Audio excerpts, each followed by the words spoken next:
Sir, I think we can start now. Yes.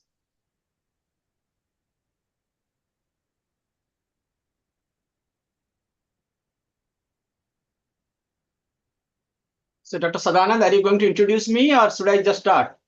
Sir, once introduction is enough, sir. Now the Okay. same So I topic can will be proceed. there. Throughout Okay. the yes, sir. Carry on. Sure, sure. Thank you. A very warm good evening to all of you. Okay. I'm so appreciative. Ansika Sukla and Prayant Pravit are here. Okay. Again, thanks to Dr. Sadanand Sahu. Okay. For offering me this opportunity to teach this important course on state and society in Africa. It's not very often. I mean, when we talk about Africa, of course, I'll ask both Ansika and Prayant in few minutes. Not many. I mean, if you look in India, there are so many universities: public university, private universities, state university, and also central universities. Not many universities offer courses on Africa. I mean, for example, in Delhi, we have got Africa courses in IGNU. Of course, I'm very thankful to them. In JNU, in SIS, School of International Studies, during my days in the 80s, they have a program on Africa. In Jamia Millia also, they have Africa studies. In my department, when I was there, we had experts on Africa, and we also taught courses on Africa, Sub-Sahara Africa, West Africa, Sahel region, etc. In Delhi University also, we have Center for African Studies. I think not too many scholars, but there are scholars who are working on different aspects of Africa. And I think it is increasingly gaining momentum over the years. But it is not comparable to one that you see in other parts, for example, on North American study or European studies, Central Asia, West Asia, Southeast Asia. So I think it will take some time. But I think Africa has earned its due. I think it's very imperative that we should know more and we should learn more about Africa. In this particular course, which is about, I think, 16 units, what we'll do is we'll cover it in 5 weeks, starting from today. Couple of units today, then followed by a few units next week, then subsequent, etc. And I think at the end of it, we'll get a more composite idea about what Africa looks like from inside out, from outside in, uh, to get a more comprehensive, more cumulative views about this particular continent, which a lot of people don't know, or maybe they partly know, maybe partly due to lack of knowledge, lack of maybe due to ignorance or whatever it is, lack of interest, maybe. Okay. What I will do is for today's lecture is again, as I said in the morning for my other class for India and the world, I'll speak for 20 minutes or so, then take a small pause, then ask both Vinod, Prayant, and Ansika about what they understand, or if they will offer any comments, any views on Africa in particular. Okay. And then we move on to the next one, the next one. Okay. So we'll take every 20 minutes, few minutes break in between. We'll discuss. And if you have any queries, any question, please feel free to ask me. Okay. I'll be more than happy to answer. And maybe I will also ask you a question because maybe you can also offer me some ideas. Okay. So I think this is the way we'll do in the next week. I think for the purpose of today's lecture, what I'll do is I'll try to situate it or contextualize Africa within a broad framework, okay? Particularly, in these days, in international relations, in global studies, and also in area studies also, we talk a lot about in terms of the polarity debate, the poles, not North Pole, South Pole. We're talking poles in terms of power, in terms of the power equation. For example, we all know that the World War II, for example, it took place from 1939 to 1945, okay, for about 6 years or so. And it ended with Japanese surrender, okay, the bombing of Hiroshima, Nagasaki, etc., okay. Then 1945, the post-45, okay, the Cold War era started. And in that, immediately in the aftermath of the Cold War, in post-1945, there's one country in the world which was the predominant power, which was the hegemonic power, the sole superpower, the unipolar power, single pole. That was USA, United States of America. Okay. So From 1945 to 49, America got the exclusive monopoly, exclusive privilege of being a superpower. In 1949, and because America also had got nuclear weapons, which they used, two of them, in Hiroshima and Nagasaki, in the two cities in Japan. In 1949, 4 years later, Soviet Union, then Soviet Union, erstwhile Soviet Union, they also became a nuclear power. So the unipolarity of America ended after 4 years from 1949. So from 1949 to roughly 1989, or maybe you can say 1990, 41 years, the world witnessed Cold War as we know it, okay? Which is the bipolar world, not unipolar, but bipolar. And the two poles were US, SU, US, United States, and SU, Soviet Union, okay? And during these 41 years, we saw a lot of turns and twists, a lot of upside, downside, Cuban Missile Crisis, the one that we discussed in the morning, attack on Czechoslovakia, Poland by Soviet Union invasion in Hungary, Bay of Pigs.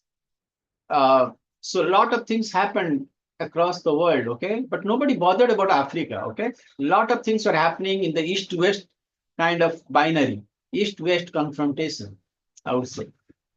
In 1989, in 1990, the Cold War ended. Along with that, we saw the old Soviet Union, it got dismembered, okay? It got into balkanized, okay, into several parts, into several republics, Russia, Ukraine, Belarusia, Kazakhstan, Turkmenistan, Kazakhstan, Uzbekistan, etc., etc., and to many, many republics along the ethnic lines, okay?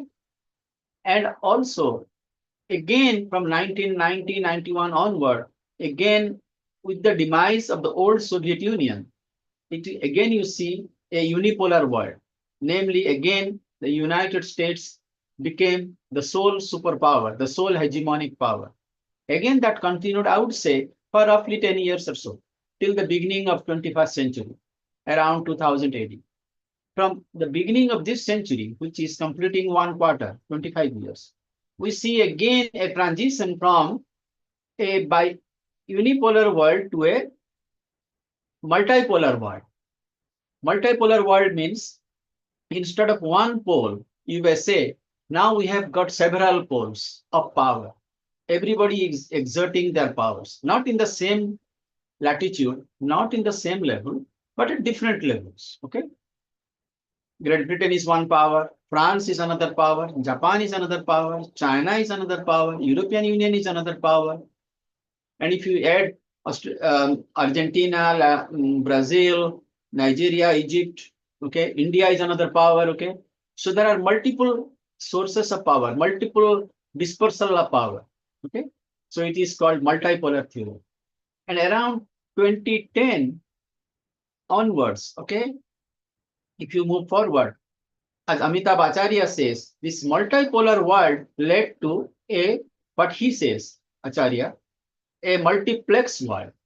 And now you'll ask me, what is a multiplex world? What is a multiplex world? I mean, you know, in a movie context, like when you go to a multiplex, okay? For example, these days, you know, recently there was a movie called Singham, okay? Singham Returns, Bhul Bhulaiya 4 or whatever it is. There may be some English movies. So basically, when you go to a multiplex, simultaneously 3 or 4, 5 movies are going on, okay? And you pick and choose, okay? So you have got choices. You have got multiple choices to pick and choose. Buy some popcorn, have a good time, enjoy for 2 hours, okay? So in a multiplex world, according to Amitabh Acharya, around 2010, 12, etc., in the last 10, 15 years, the Western dominance is there. The Western hegemony is there, okay? America is still powerful, but not the most powerful. Russia is powerful, but not the most powerful. China is powerful, not the most powerful. Now there are emerging group of array of clusters of power, okay, which you may call it like a global south, okay? And we saw that the power of global south in last year's G20 summit in Delhi, okay, when African Union became a member of G20. This year, when the G20 took place a few weeks ago, and Prime Minister was there in Brazil, Africa was there. So Africa got its due long after, but it earned its due. People did not notice it, but thanks to Indian mentorship, thanks to Indian leaderships, okay, Africa it earned its place in the big table. Okay, it's not like a wishy-washy thing somewhere, some continent. Okay, we don't care, we don't remember. Okay, so it has got earned its place. Okay, so in a multiplex world, the Western dominance is there, namely the United States and all the Western alliance, the NATO, etc. But at the same time, there is an emergence of global South, the developing countries in Africa, in Latin America, in different parts of Asia. They are also playing equal role. Okay, so they coexist. Okay, simultaneously. Then in the last couple of years, I would say, let us say from 2020 onwards, we have got again, as Joseph Joffe from Johns Hopkins University in Washington, D.C., he called it, this is an era of 2.5 powers. Very interesting. This book came out, I think, last year in 2023. And he's a professor of international relations at Johns Hopkins University, a very renowned university in Washington, D.C., capital of USA. He says the world is now, in terms of power, it is 2.5 power. And when he said 2.5 power, he means, Dr. Joffe, Joffe, and first name is Joseph, Josph. 2.5 power means USA, China, and the half power is Russia. Okay, and why he says that, particularly during this Ukrainian crisis, and in terms of the power equation, in terms of personalities also, in terms of Xi Jinping, the leader of China, vis-a-vis Vladimir Putin, president of Russia, okay, and whoever the leader is, Joe Biden, Donald Trump, whatever, okay. So now the world is basically bipolar in the sense, USA, China is there, but again Russia is there. And I think you'll be surprised to know and learn that in terms of nuclear weapons or nuclear arsenals, Russia has got a lot more than America. I don't know the exact number. I believe America has got about 5,000 plus nuclear bombs. Russia has close to 6,000 nuclear weapons. Okay. And sometimes they threaten, as you are reading in some newspaper, sometimes threaten Ukraine and many other countries. Look, if you don't follow my way, okay, you go the highway or we'll just nuke you. We'll just put nuclear bombs or things like that. Trying to coax, trying to blackmail, trying to maybe create a more bargaining leverage with Zelensky, with Ukraine, etc., etc. But that's a separate issue. So the world is like a 2.5. So again, this China factor is now coming to the fore. And a couple of years ago, I wrote an article in Indian Foreign Affairs Journal in Delhi, in Sapru House, which was called The Scramble for Africa, which we'll discuss today also. The scramble means what? It's like 2-3 kids. They're fighting over the same cake or same plum cake or same stuff. Okay, scramble. I mean, we are all juggling and jostling for the same stuff, like a prize kind of thing. Okay. So now the whole world is divided into this USA and China. Okay. And in terms of China, this is a very peculiar case. It's a very, I would say, a very mysterious case in the sense, I mean, some people say, I mean, what does China want? Okay.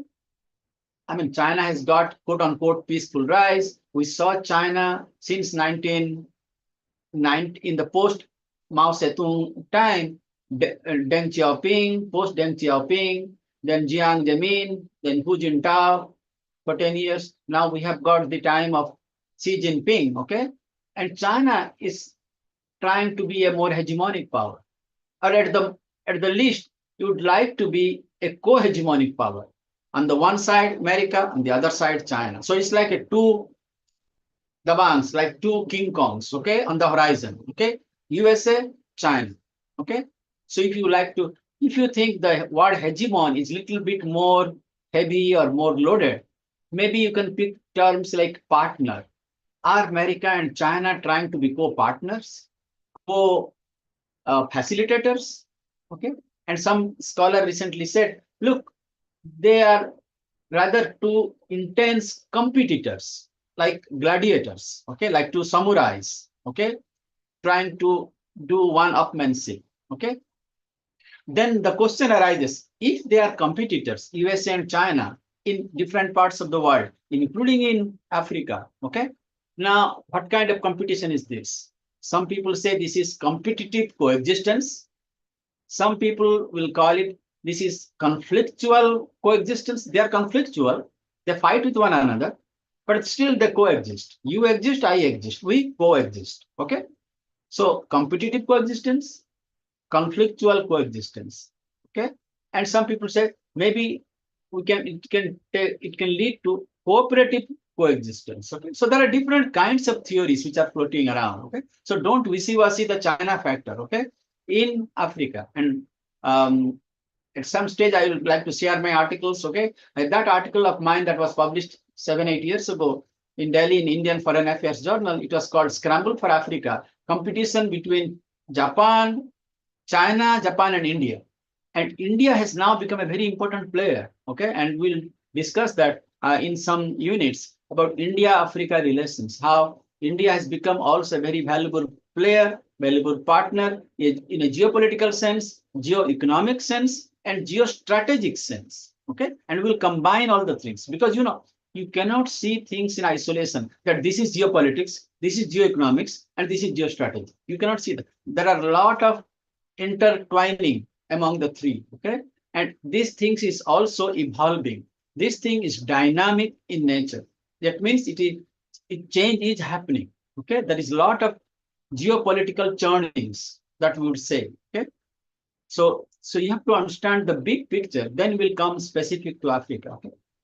So at this point, any questions, any comments anybody would like to make? Okay. Anything that you did not understand or you want a little bit more explanation?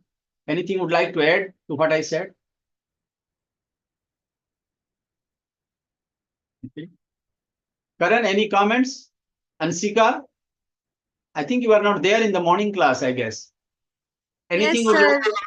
Oh, you are there? Okay. Ansika, anything you would like to ask? Let me ask you this very simple thing to each one of you, which is very simple. Anybody can say. Uh, uh, when you think of Africa in a very generic sense, I just toss the word in the street, let us say Africa. What are the 5 things that come to your mind? Good, bad, ugly, whatever. When you think about Africa, if somebody tells you in your ear, Africa, what comes to your mind? So Ansika, very just tell me. I think resources. Africa has abundance of resource. Uh, Geography of Africa, it's very complex. Diversity, just like India, they have very diverse culture and the tribal communities, and they have a lots of manpower and what I can say is बहुत ज्यादा उनके पास वो है कि वो कुछ कर सकते हैं मतलब they can achieve a lot but still they are lacking behind. That's all I want to say. Lack of development. Okay. Anybody else would like to say? Okay. And Karan, are you there? Karan Veer? जी sir. Okay, आप बताइए, जब Africa नाम आपके आते हैं, आपके कोई बता दिया रास्ते में जाते जाते अफ्रीका, आपके दिल में क्या आता है? आई मीन गुड और बैड, पॉजिटिव, नेगेटिव, क्या आती है? जी सर, अफ्रीका वही जो अभी नाम अंसार जी बताइए, ने बताया है, सेम थिंग मुझे भी यही आता है. जो बताई अंशिका जो बताइए, आपको भी वही आती है? हाँ जी सर. कोई नया चीज बताइए, कोई नया चीज जो छूट गया है, कोई चीज, चाहे नेगेटिव भी हो, बताइए, क्योंकि हम लोग देखिए, हम लोग एकेडमिक्स हैं, हमें ऐसे अच्छे बुरे में कुछ बात नहीं है. Will discuss it. Okay sir, जैसे कि अफ्रीका में मैंने पढ़ा है ज्यादातर, जैसे कि वहां पर पॉवर्टी मतलब गरीबी कुछ ज्यादा बताया यस गया यस है. यस, हाँ, दैट्स वेरी इंपॉर्टेंट. और बताइए. और सर गरीबी हो गया, और सर ध्यान में नहीं आ रहा है मेरे को भी. अच्छा, Sir, I प्रयान. want to add one more thing. या May I, sir? Yes Like yes. as I told earlier, कि Africa has abundance of manpower as well as resources, but why it still became the victim of Britain or time? Like they were the first slavery, they end up being slaves.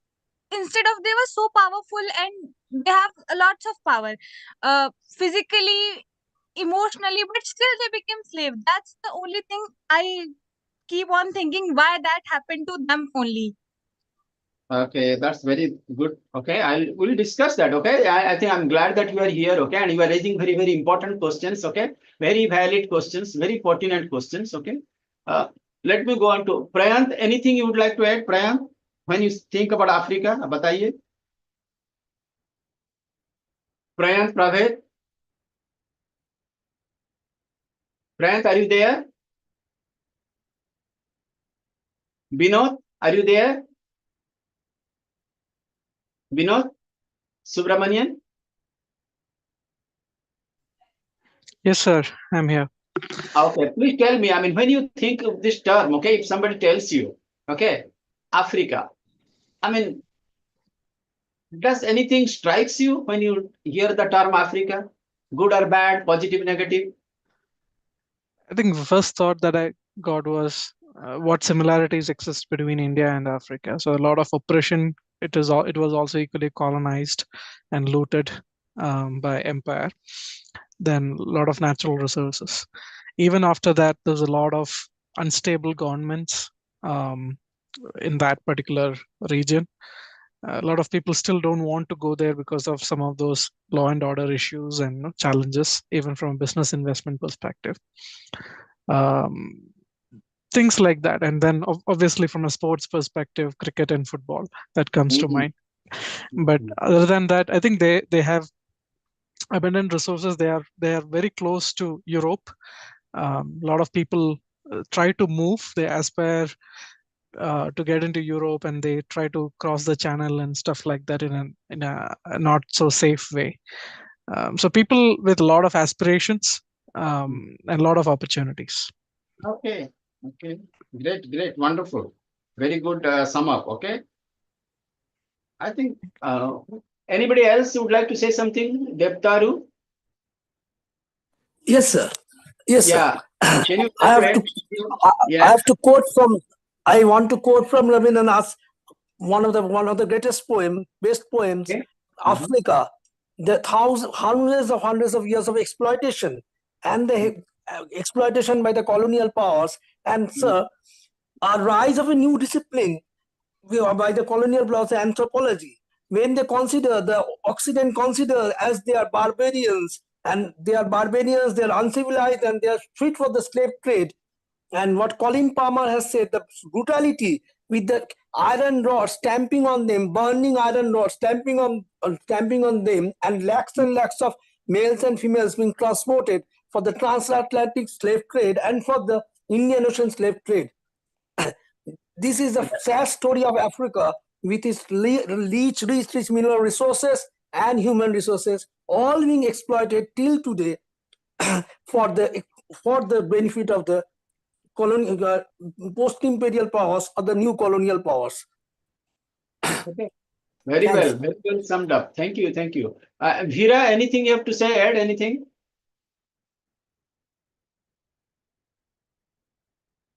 Okay, I think now we have got. I think now I have got a full. So there are also some yes, messages from Prayant in the text box if you want to see that.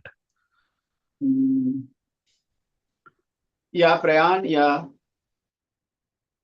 I didn't see that anything. Can you just read it aloud for me? Yeah, it says a country with great humanitarian law. African Union has great humanitarian law. This is what I think his thought is. Okay. Humanitarian law. Okay.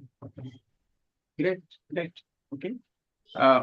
Yes, I think all the points that each one of you provided, I think these are very valid. Okay. Like Ansika said, resources, manpower, okay, diversity, the tribal culture, the lack of development, slavery issues. I think some of you also they talked about that. Vinod, you talked about in terms of basically in India, Africa things, okay? In terms of the experiences that they went through, colonization, discrimination, okay? And in terms of collaboration, sports, football, as aspirational kind of things, okay? And Devtaru talk about how the exploitations by the colonial power at different times, all the colonial powers, okay? And how it was barbaric, including the slave trade. Sir? Yes. There is one more question which Priyanth has asked. Why Russia is considered as half in 2.5 superpower? As you earlier said that 2.5 superpower, so why Russia is considered as half? Okay, yeah, I think again, this is not my view. Okay, I was just this particular viewpoint is being shared in different scholarly journals that I've been reading lately, and this was a book written by Joseph Joffe, a professor of international politics and relations at Johns Hopkins University in USA. He's the one who coined this particular, and I think according to him, because of the changing power equation, because of the truncated nature of Russia at the present time, and because of the emergence of the muscular China, one belt, one road, because of the display of power which we don't like, maybe in Hong Kong, in South China Sea, in Taiwan, and many other places, okay? And the simultaneous diminution of power of Russia in terms of exercise beyond the nuclear weapons and all the financial difficulties that they have. So he says that basically Russia at the present juncture is probably trying to piggyback behind China, okay, whether it is Ukraine or on many other issues. I mean, that is his knowledge. And we're perfectly okay to disagree with that particular point of view, okay? But this is Joffe's point of view, where he says that Russia, the way we knew it 20, 30 years ago, and Russia of today, there is a big difference. And China, similarly, 30, 40 years ago, and China today is a different ballgame. Okay, that's his philosophy, which some people agree and which some people don't agree. So that's in that context, he talked about instead of a full power, like a superpower, like a major power, which has got its wide ramifications economically, militarily, industrially, in many different ways. Russia is not in the same power that it used to be 30, 40 years ago, or even during the Cold War, during the old Soviet Union. And China has come back into the big game. Whether we like it or not, that's a separate issue. Okay. So that's why he said about this 2.5 power. Okay. This is interesting. It's, a lot of times we like Francis Fukuyama, End of History, Class of Civilization, Samuel Huntington, I think people can, scholars can agree, they can disagree on many things. Okay. But these are certain times very seminal pieces which people talk about it. Okay, I think in that context, I just raised this particular idea, okay, of Joseph Joffe. Okay?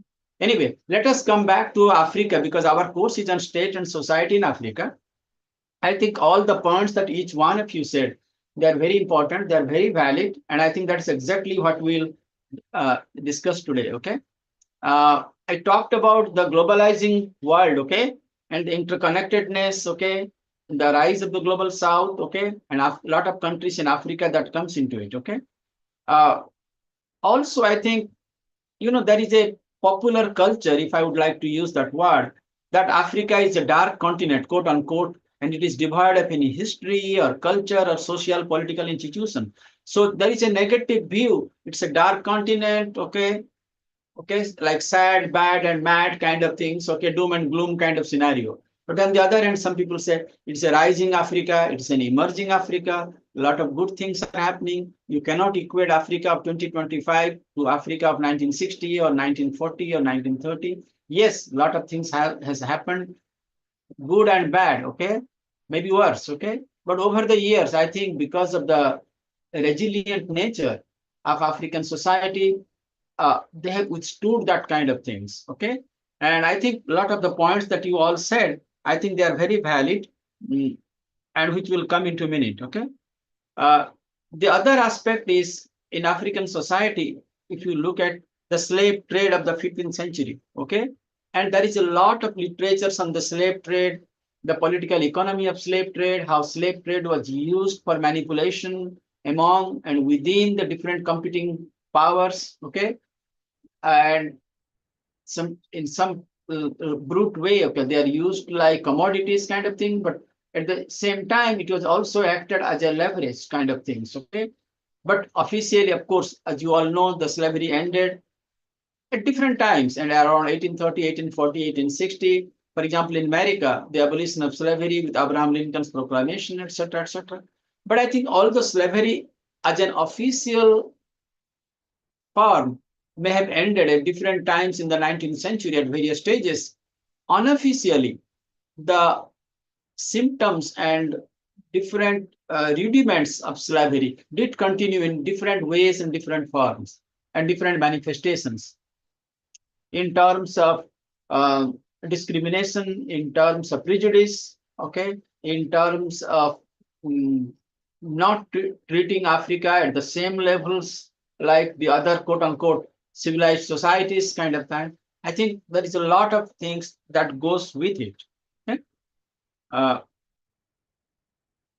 The scramble for Africa, for example, the thing that also followed thereafter, it created, I think, because there was competing elements within the colonial power by the British, by the French, by the Germans, Belgians, Portuguese, okay, the fragmentation and decimation of African society, okay. So in terms of scramble, as if this is like a piece of meat or things like that, okay.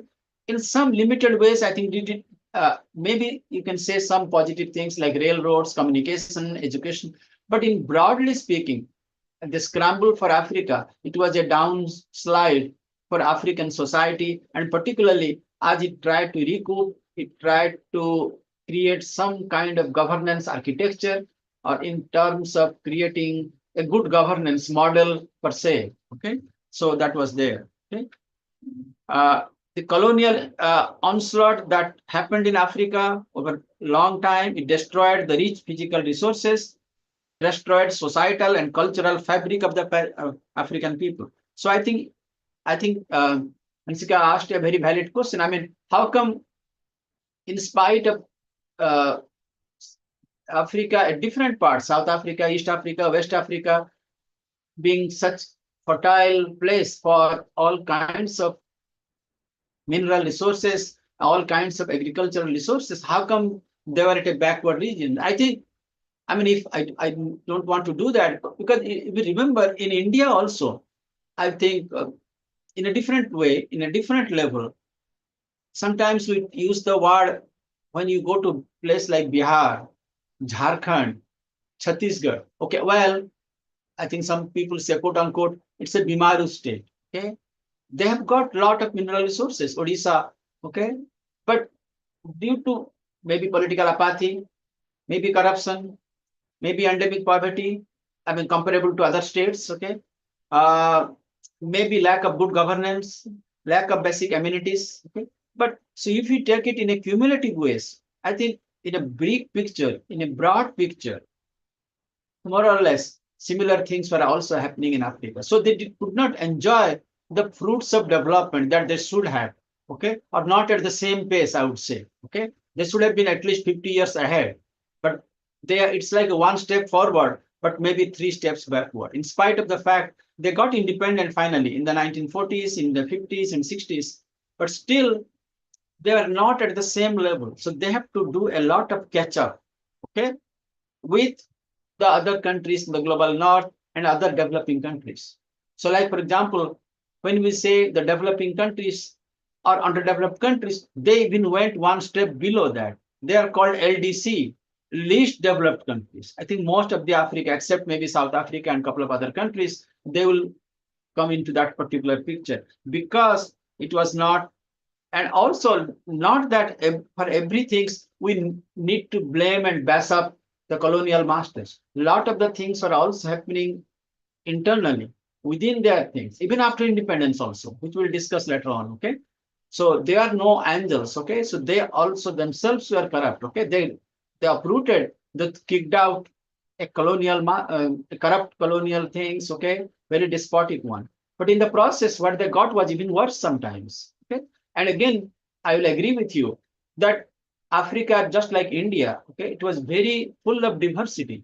But instead of, I would say, splendid diversity, it was more like a nasty diversity. Okay, very, very diverse kind of things. Okay, in terms of development, in terms of cordiality, in terms of maintaining neighborliness, in terms of trying to develop some kind of governance structures that you can say an ideal form, etc. In many different ways, in economic models, okay, there is a lot of variations from good, the medium to the low, okay, And I think that we see there.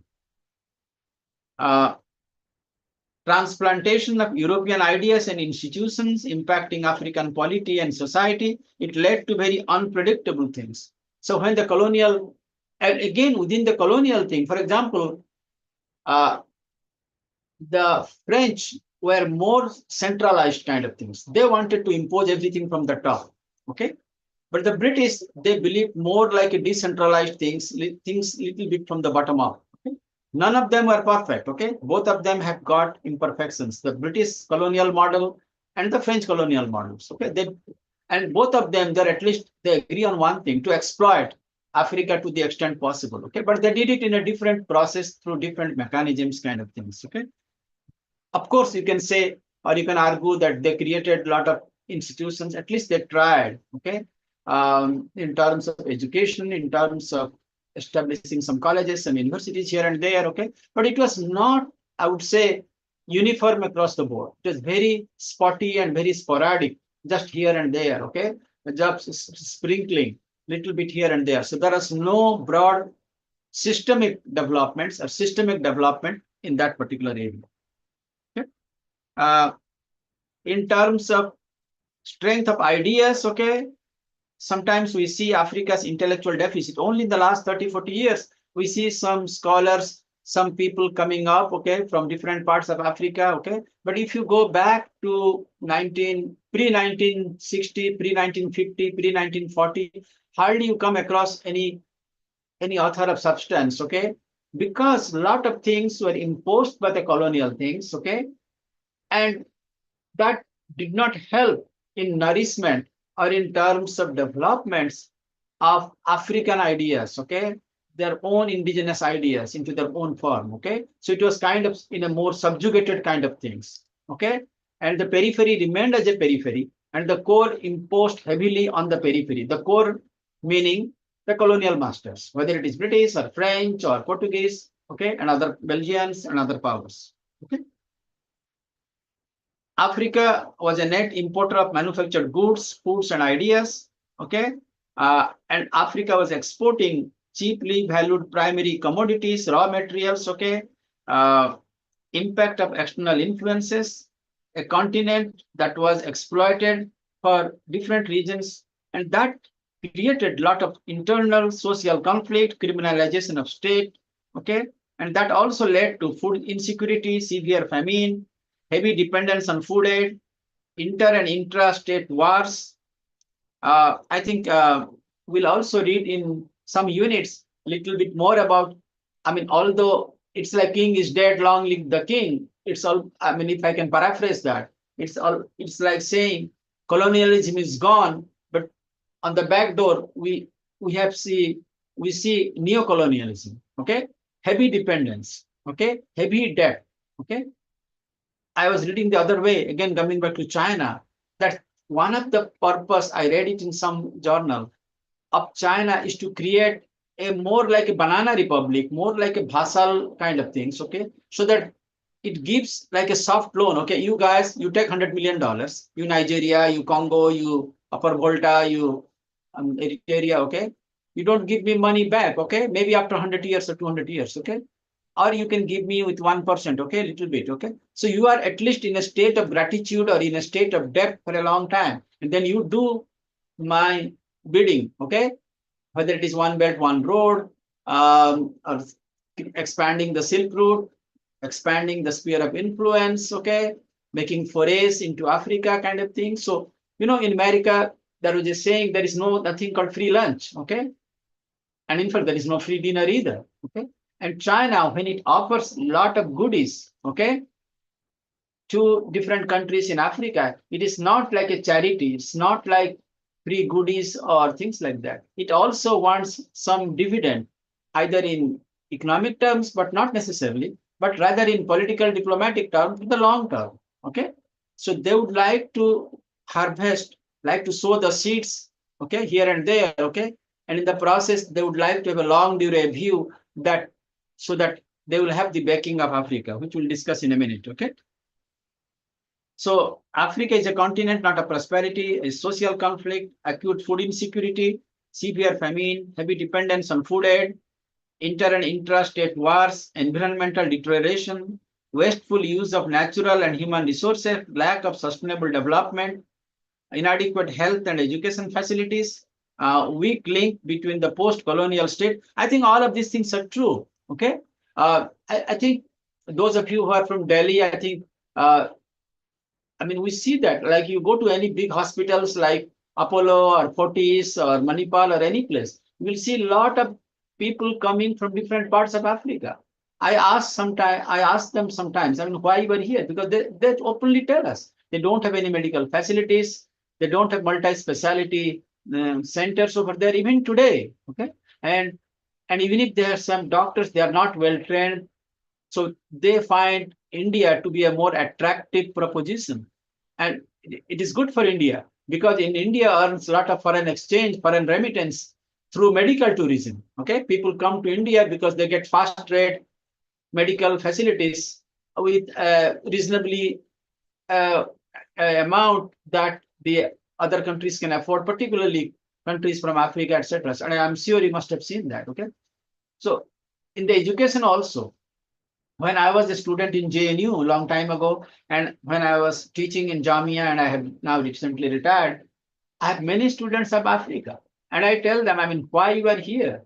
They say, because we would like to get a good education, quality education, fast rate education, and India is the place. We go to DU, we go to JNU, we go to, and we take different courses. And I think India also encourages the Indian diaspora over there in Kenya, Uganda, and many places over there, particularly under the new scheme of Prime Minister Modi, NEP, New Education Policy 2020, so that we encourage more people, we give them more scholarship, more fellowships by Indian Council for Cultural Relations, etc., etc.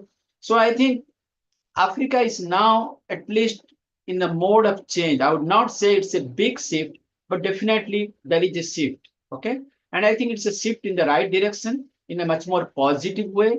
Okay, so I hope that it will go maybe yards by yards, okay, if not miles, okay, in the next 10 or 20 or 30 years. If not in the short term, but at least in the medium term, or at least in the long term. Okay, so I think that explains the overview kind of Africa. Of course, I try to inject a little bit about India, Africa, which we'll discuss more when we are going there. Any things that you would like to add to what I said? Anybody?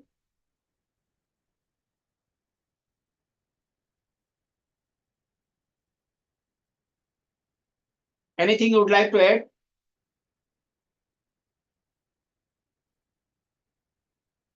Okay, let us move on. Just one quick question. Yes. From a migration perspective, we are seeing people from India going to more developed nations. Yes. Are there any specific programs where is there a intervention to guide people to these sort of African nation in terms of any migration or prospective opportunities for people to go and build something there? Are there anything that the governments have done in the past or currently doing? Okay, good. That's good. Because, you know, I'm glad you asked these questions, because I think about 30, 40 years ago, my own brother, my elder brother, he's a medical doctor.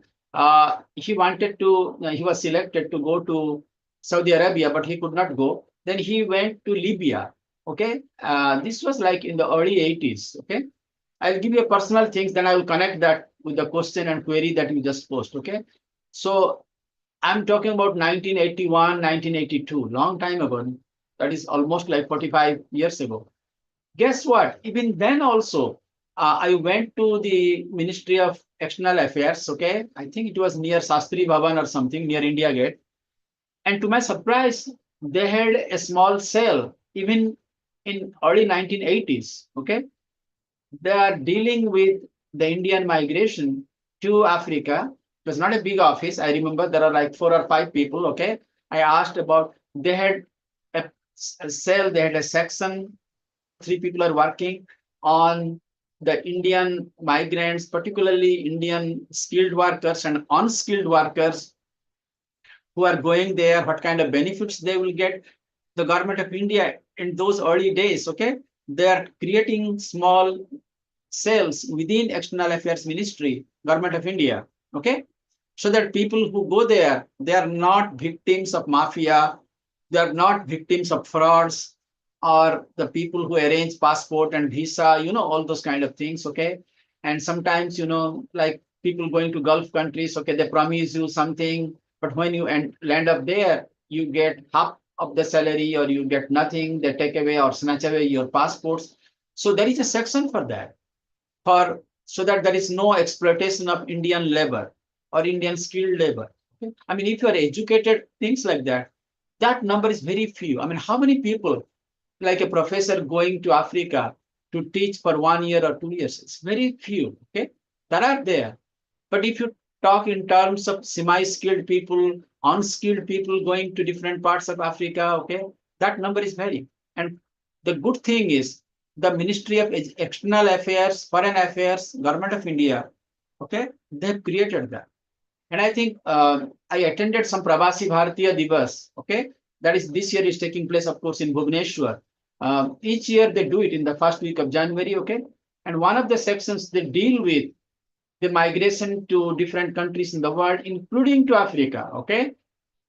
And particularly for NRIs, particularly for PIO, persons of Indian origin, non-resident Indians, a person going for a short term, okay? Stay there for 1 or 2 or 3 years, okay? And come back, okay? So now I think there are more opportunities. Now there are a lot of OCI, overseas citizens of India. There are a lot of people in Indian community that have settled down in Kenya, for example, for many, many years. You'll be surprised. I was reading a biography of Rishi Sunak, who was the Prime Minister of UK and son-in-law of Narayana Murthy of Infosys. Rishi Sunak was born in Kenya from Indian immigrants. Okay, many people are there. Okay, but during 1970s, if you remember, during the time of the dictator Idi Amin, a lot of people are kicked out. I mean, they are asked to leave Kenya. Okay, because at that time, Idi Amin felt that the Indians are grabbing all the important positions, everything. They are becoming affluent. The indigenous African people, Ugandan people, Kenyan people, they are lagging behind. So basically, I think it was more like a jealousy kind of thing. It was more like the underdogs suddenly become top dogs, and top dogs, it's like a reverse story, okay? But partly it was their fault, okay? That they lacked entrepreneurial skill, they lacked strategic smart thinking, but they put all the blame on the immigrants from India, okay? But yes, going back to your question, yes, currently, I think we do have a policy, we do have units, we do have cells, okay? Not in a big way, but yes, I think if there is any laborer going there, you can go into the website, okay, of MEA, Ministry of External Affairs, Government of India. I think now there are more institutional mechanisms, institutional, and you can also complain if somebody is cheating you, if somebody is trying to like make advantage of you through cyber or crimes or whatever it is. I mean, so I think now its system is much more streamlined, I would say. Okay, but even then also, as I was telling you from my personal experience, when my brother went there, we still got a lot of information, some booklets also. So I think things are much better now than it was maybe 40 years ago or 50 years ago. Yes. So I think Indian migration, those people who are interested to go to Africa for various purposes, for business, education, or anything, or to do investment, etc. I think now there is much more bilateral give and take kind of things. Much more industries are going. Tech Mahindra is there, Adani is there. So many Ambani is opening up. Okay, Jindals are opening up. Okay, so now there is a greater understanding. So. But having said that, still there are corruption, still there are, you have to be a little bit careful. But yes, there are institutional arrangements in place. If you need some help, you can go to the MEA website, you can get a lot of information.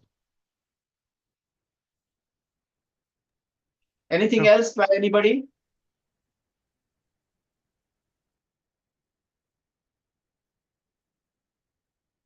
Anybody else? Ansika, did I answer some of your things or at least try to expand the ideas? Yes, sir. Sir, one more thing. You Yeah. said that African diversity is kind of nasty diversity. It's not like splendid diversity like India. So why it is nasty diversity, not splendid? What makes the diversity different between India and Yeah. Africa? Right, right. I remember when I was a student in New York many years ago, many decades ago. Okay, one of my professor, Richard Polenberg, he's a highly regarded professor at Cornell University, which I attended, and I received my doctoral degrees long time ago. He wrote a book which got a Pulitzer Prize. The title of the book was, of course, this was in the context of America, USA, in the early part of 20th century to mid 20th century. Okay, and the title of the book was very interesting: One Nation Divisible. Okay, One Nation Divisible, divide. Okay, and colon, class, race, and ethnicity in the United States. Okay, so although in the United States, for example, of course, we are talking about Africa in today's class. In USA, for a long time, America has been old for like what, 250 years, okay, since 1776, okay, when the 13 colonies were there. There are settlers over there. People migrated from Western Europe to cross the Atlantic into the new world called America. Okay. And there was a pressure for Anglo conformity. You conform to Anglo-Saxon traditions. It's like the whitewashing of America. Okay. Everything should look white. Okay. Like a lot of people, even under Donald Trump, they would like to say MAGA has become MAWA. Donald talks about MAGA, make America great again. But there is an element which is a more neoconservative elements within Donald Trump's Republican Party. They say MAGA is not enough. It is not sufficient. It is not adequate. We should go for MAGA to MAWA, MAWA, make America white again. That's why in the last couple of days, you are hearing a lot about how under Trump administration, there are elements within the Trump administration, the new one, the incoming one, they resent the success of Indian immigrants. They call it brown Indians, okay?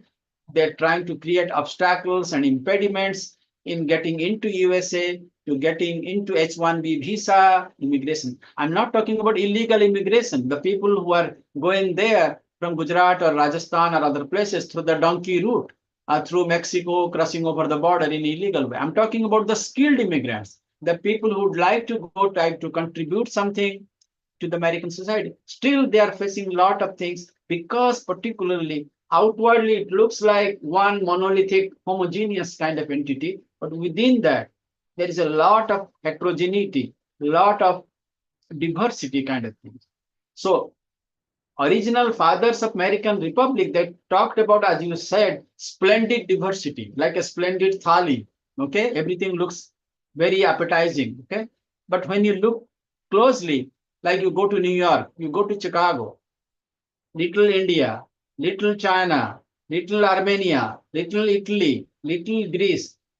It's small ethnic enclaves. Okay, divided we stand, united we fall.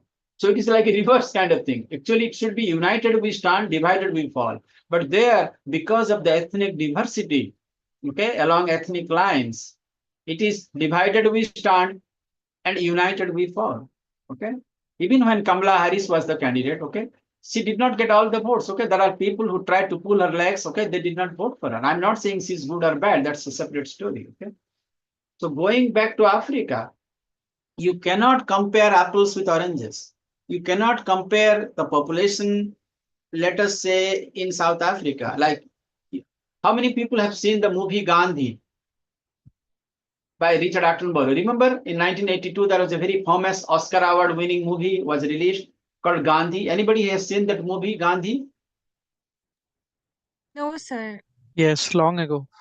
Long ago, okay, that movie I still remember it because actually when it was shot in India Gate and that area in South Block, North Block, I happened to be present because they wanted a crowd. So some of us, the students of JNU, were taken by bus. I remember that. We did not know that this movie is going to be so famous. Thereafter, I went to USA and that movie got released. And a couple of years later, there was another movie by David Lean, Passage to India, okay, based on the novel of E.M. Forster, that was released. Then Jewel in the Crown, the PBS series was released. Talking back to Gandhi, that movie, at least, I mean, it's a long movie. I think 3.5, 4 hours. Okay. And I think I would strongly recommend each one of you, particularly the students who are taking this course on Africa, please see the movie Gandhi, at least the first half. Gandhi in South Africa. Okay. Gandhi before Africa, Gandhi after Africa. And you will see the big transition. Okay. Gandhi in Natal in South Africa in 1893. When Gandhi was traveling by train, he had a first class ticket. I think the visual is so powerful. I still remember it. Okay. And even though when the ticket collector came to check his ticket, and Mohandas K. Gandhi, he was a barrister. Okay. Getting a law degree from England. Okay. Trying to start his practice over there in a very legal way. And he had a first class train ticket. He's traveling by first class. Okay. But when the ticket collector saw, oh, you are an Indian, you are a colored person. Indians were called as colored person. And then they threw his stuff to the station and they asked Gandhi to get down from the train. Okay. And he refused to get down from the train. Okay. And he was literally pushed back. Okay. And along with all his bags and baggages. Okay. Again, that snapshot is there. Okay. There are many ways. Okay. You could not hire a attorney if you're an Indian. Laborers were there. Okay. There are a lot of discriminations, a lot of prejudices in different parts, and he fought against them. So that's why he learned this attitude of non-cooperation, non-violence. Okay. When he came back to India. Okay. And he landed in, when his ship anchored in Mumbai, in Bombay, then Bombay. Okay. Then how the freedom movement took shape in India from 1910, 1915, 1920 onwards. Okay. So I think I would again strongly recommend, at least for the Africa part, I think we should see that 15, 20, 25 minutes, Gandhi in Africa, the things he learned, okay, and how it shaped his political future and his own moral conviction about how we can bring about some change. Okay. And because I think somebody among you said there are a lot of things similar between India and Africa, particularly in terms of the colonial past, in terms of discrimination, in terms of being on the wrong side, okay, and how we can try to get out of it. So going back to your question, Ansuka, the reason I said it is not a splendid diversity, it is more like a nasty diversity because it was not in a monolithic way. It is not in a homogeneous way. Okay. What you see in a more rainbow kind of coalition in a particular country, it is not there. It is very, very different. For example, today, if you go to South Africa, you feel like almost like Singapore or Malaysia or any other affluent countries. But if you go to Niger or Mali, you feel you are in some other place. Okay. It's all continent. Okay. Even within India also. You go to Mumbai, you go to Bangalore, or you go to a place in Mizoram, or you go to Manipur. There is one India, but it is several Indias. But Africa is much more diverse, okay, in terms of economic development, in terms of socio-economic, educational, and many other things. A lot of people who are rich and affluent, they went to France. I know a lot of my friends in Africa, they were students in American universities, they could speak very fluent French, okay? So there is a big dichotomy and big divergence in approaches between the educated elite, the so-called quote-unquote power elite, and the non-elites, okay? So that discrepancy is so vast, and you cannot equate what is happening in East Africa with West Africa, what is happening in Congo with these things, because each case, history, culture is so different, okay? Within culture, within subculture, etc. That's why I use the word, instead of being a splendid diversity, it was not in a very model sense, rather it was a much more dispersed kind of diversity. That's why I use that word, okay? Okay, sir. Thank you. Okay. Anybody else has got any other opinions?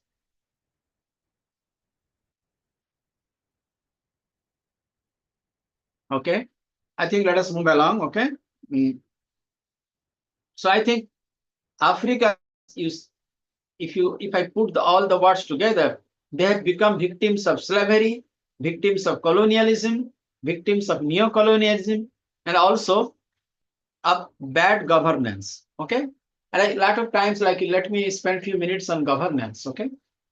Like, I think if I ask you something, if you need to make a distinction between good governance and bad governance, okay, what it will be? What should be a good governance model in general? Forget about Africa for a minute. If I ask you, tell me 3-4 things which we can call it as a good governance. Can somebody help me in this one? What is good governance? Good government is that government which listen to its people. Basically, what I think, it should have a public education system, public health system. There should be less poor people in that country. Means government policy should be very engaging towards poverty, towards unemployment, and all those things. And on the other hand, there should be a privatization of things as well, so that we can grow as a nation. So that's what a good nation for me is. Okay. Anybody else would like to jump in? Yeah, sir. Proper Yes. democratic systems and people participation in government and institutional strength. Proper like in election commission and COG, these kind of institutional systems and public policy should be comes to the least cases. These kind of things are the good governance like that. From my point of view, sir. Yeah. Okay, good. I think both of you are correct, okay, in your assessment, okay? Like in India, for example, okay? I mean, it should be, I agree with both of you, okay? Both Viro and also Ansika. This should be citizen-centric or the subject-centric, okay? And I think a lot of the times, like, for example, look at India, our own country, okay? Public service delivery, okay? We did not hear these things 20 years ago, 30 years ago. It was all there, okay? In very sporadic ways, in very fragmented ways, I would say. But in the last 20 years or so, both during UPA 1 and 2 and also NDA 1 and 2 during Vajpayee years, and also during Modi years 1, 2, and 3, a lot of the things that you see, okay, in a much more, like for example, during UPA time, Dr. Manmohan Singh's time, I remember there was a movement called Nirmal Bharat Abhiyan, okay, to clean the streets, to clean up, okay, our surroundings, environment. The issue on environment was given a high premium. During Modi's time, okay, he put a lot of premium on Swachh Bharat, okay, going one step forward, okay. Pradhan Mantri Gram Sadak Yojana, Pradhan Mantri Swasth Bima Yojana, Faisal Yojana. I mean, you can name so many things, okay. I mean, thing is, now in the last 10, 20 years, okay, even in Africa also, thanks to the World Bank and IMF and many places, now they are trying to develop the infrastructure in a much more structured way, in a much more institutional way. Before that, it was done in a very sporadic way, or if you've got connections, okay, or if you've got some leeways here and there, okay. That's why the development process in many different parts in Africa, it was very uneven kind of thing. I mean, one thing you will see, if I ask you today, I was in Kerala a couple of weeks ago. Before that, I was in Odisha. Before that, I was in Maharashtra. You go to any roads, okay, highways, and even not necessarily highways. I think I'm sure you will agree with me. The road conditions, any part of India is definitely much, much better now than it was 10 years ago. The reason is we have got now a national highway policies, okay? And the thing is, you need to have a leader, you need to have a team, and you need to have funding, you need to have a dedication, you need to have a commitment, and you need to have a long-term vision, okay? So going little by little by little, okay, you can have these governance things, okay? E-governance, how many people heard about it 10 years ago, 20 years ago, 30 years ago? Today, National E-Governance Portal, even in education, Satyam portal, okay? And look at the kind of things, facilities you are having today through IGNOU, okay? When IGNOU was created, I remember people laughed about it. अरे ये क्या आ गया, कौन सी online में this and that, okay? This is going to be a flop, this is going to be a disaster. Look at IGNOU today. It is all over in everybody's mouth, okay? Thanks to IGNOU, millions and millions of people in India and even outside, they are getting the benefits of online education, quality education, at a very affordable peace, okay, that people could not even dream of 30 years ago, 40 years ago, or 50 years ago. Now, by default, we got the COVID. Everybody started working from home, the online education. Now that has become more like a norm rather than an exception. Okay. Then people remember, अरे इग्नू तो अच्छा था, इग्नू तो ये चीज कर रहा था पिछला 30-40 साल से. Okay. So the thing is, of course, I'm not saying physical classes are bad. Of course, I'm being an old man. Okay, I love physical classes, meeting people face to face. Okay, because the interface is very important. Okay, but I think the hybrid nature is also equally important. I asked help from my son. Okay, who helps me. Okay, because even if at my age, okay, I try to learn new things, new pedagogy, new techniques. Okay, and I think that's the beauty. At home, okay, we can do a lot of things. Okay, this is again just one example. I'm giving e-education, e-governance, during Chandrachud's time when he was the Chief Justice, he started this e-portal in the judicial things. I could, in my home, watch the live proceedings of different arguments, different judgments, okay, live, okay. You can file your case also online, you can do that, okay. You can do a lot of things on the portal, okay. You can put messages to the PMO, you can get messages back, okay. In Africa, I think things are happening, but not the way you and I expect it to be. Partly because the infrastructure is not that good. Maybe they need more initiatives, more innovation, maybe more support from the developed countries. Okay. India, I think, to be fair to India, we are trying to help as many countries as possible under the Africa initiative, under Africa programs. Okay. But we have a very limited funding. Okay. And we need to help too many people. And when you help too many people in too many countries, the funding level gets thinned down. Okay. But I hope countries like America, countries, rich countries, Canada and the G8 countries, they need to do a lot more about it. And again, don't think back in terms of quid pro quo. I'm giving you X amount of money in dollars, okay, and what I'm going to get. I think if you do that, then I think that defeats the entire purpose. I think in that way, I like the way India does help the other African countries rather than the so-called the rich countries in the world. Okay, and they do help.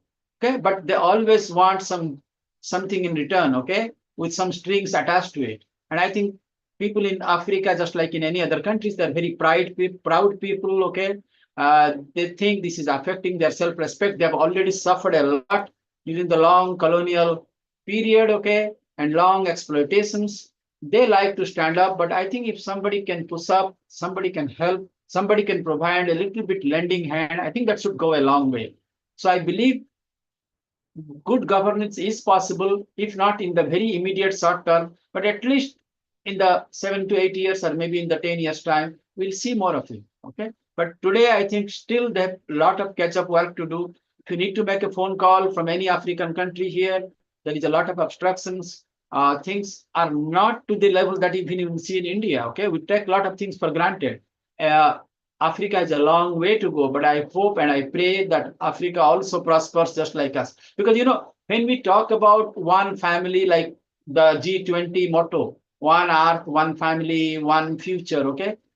I mean, how can you exclude just because a family member is going down, okay? We need to lift up, okay? Not put them down, okay? The same way, we talk about like the Upanishads, Basaudhaiva Kutumbakam, the world is one family. Okay, we say sabka saath, sabka vikas. Okay, so let the rich countries, okay, they should also take some ideas like the Upanishadic ideas, okay, and try to have a more expansive view. This is again my personal views, because I would like to see Africa has a lot of potential. I have many friends, scholarly friends, academic friends, students, and I really like them. And even if they are at a lower rung of the ladder, I think it is imperative and incumbent upon us all to lift them up if we can. Okay, I think that will be good for Africa, that will be good for humanity. And if everybody prospers, that is good for the planet also, the planet Earth. Okay, that is again my personal views. Anything else you would like to add on this regard? Good governance, bad governance?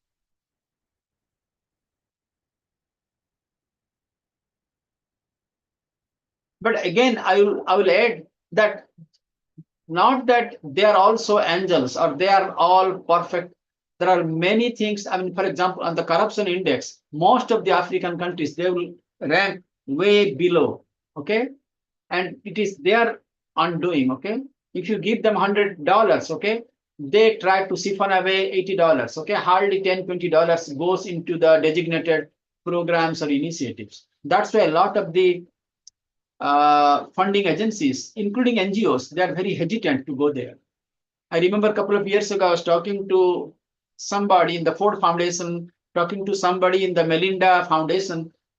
They told me openly that, look, we would like to help countries in Nigeria, countries in Chad, countries in different countries. But you know what? I mean, we don't have any accountability mechanisms in place. Okay, so we don't know where the money is going. In India, at least, we have got a bunch of people. We know how the money is being spent and things like that. Okay. So even if we give $100 to India to some purpose, at least $80 is being spent. Maybe $10-20 is going this way or that way. But in Africa, it is the other way. Okay. So that's why a lot of countries are being, a lot of agencies, they are being a bit hesitant. Okay. So there also lies the fault of the different governments, different regimes. Okay.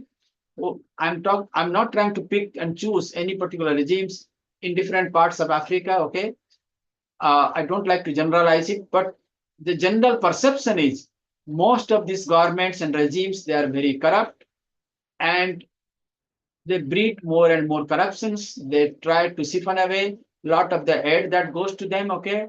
And part of the reason why Africa is backward, okay, not that much forward, is because of their own internal inherent regime kind of weaknesses and shortcomings.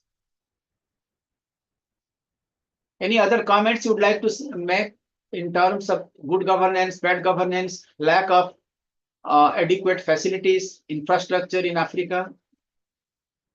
Like, I think somebody, Ansika, you talk about poverty. I think somebody else also talk about poverty. Okay, yes, that is a big thing. Okay, but again, I mean, what you are going to do about it? Like, for example, in the neighborhood that you live, let us say some person is poor. Okay, I mean, there are many ways to do it. Okay, if you have got some skill, okay, try to learn some skill, some computer or some other skill.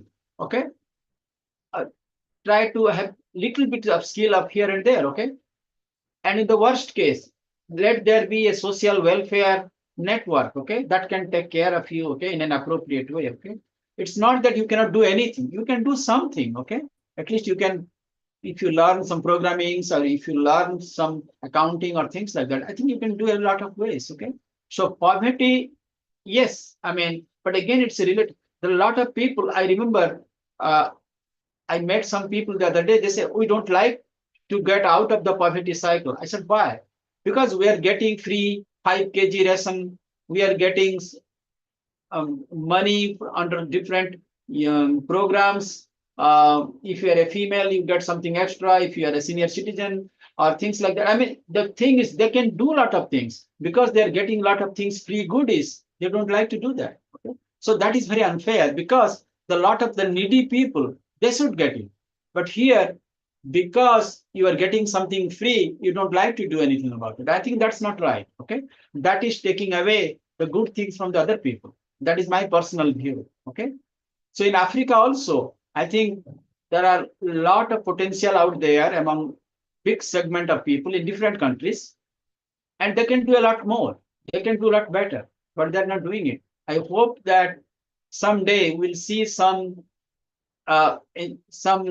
progressive elements in different places. They will take South in Africa in different parts, okay, a little bit.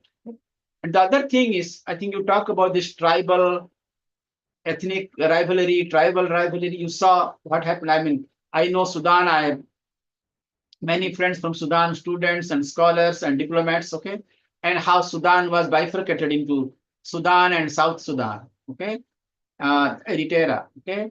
There are still a lot of elements in Egypt, the militant group, the brotherhood groups, okay. So I've been to Egypt, to Cairo. I've seen the affluent side. I've also seen the ghetto areas of Cairo, okay. And you see a big gap between the rich and the poor, big divide. The key question is how you can bridge the divide between the rich and the poor. I think that's very, very important in most of the societies. Okay. And I think once you bridge the divide between the rich and the poor, okay, obviously the poverty level will definitely go down. It will not wither away overnight, but definitely it will go down, and there will be much more enlightenment. There will be much more things like that. Okay. So I think we need to help Africa in education, in health, infrastructure developments, long-term sustainable developments. Okay. For example, under United Nations Millennium Development Goals, Sustainable Development Goals, okay, a lot of money was poured out to Africa. Okay. They hardly use 10%. Okay. I'm talking in a very general way about Africa in general. Okay.